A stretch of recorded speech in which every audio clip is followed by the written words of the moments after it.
দেখুন অন্তিম পর্বে বুলেট সরোজিনী। ফাইনালি সব জল্পনা কাটিয়ে বন্ধ হচ্ছে জলসার অন্যতম জনপ্রিয় ধারাবাহিক বুলেট সরোজিনী। ধারাবাহিকটি শুরু হওয়ার এখনো 3 মাসও হয়নি, এতেই বন্ধ হয়ে যাচ্ছে। বুলেট সরোজিনী গত 5ই মে থেকে 2 শালিককে রিপ্লেস করে বিকেল 5:30 স্লটে শুরু হয়।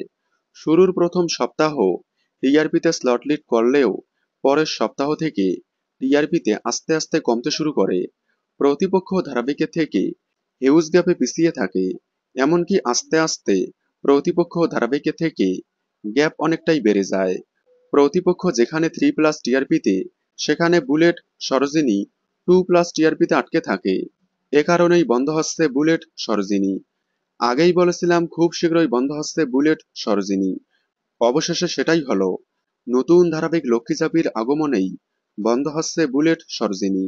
আগামী 30শে জুলাই থেকে সন্ধে 6:30টায় দেখা যাবে লক্ষ্মীচাপি এবং বিকেল 5:30টায় দেখা যাবে গীতা এলএলবি। গীতা এলএলবিকে জায়গা করে দিতেই বন্ধ হচ্ছে বুলেট সরোজিনী। 100 পর্ব পার হতে না হতেই তাহলে বিদায় নিচ্ছে বুলেট সরোজিনী।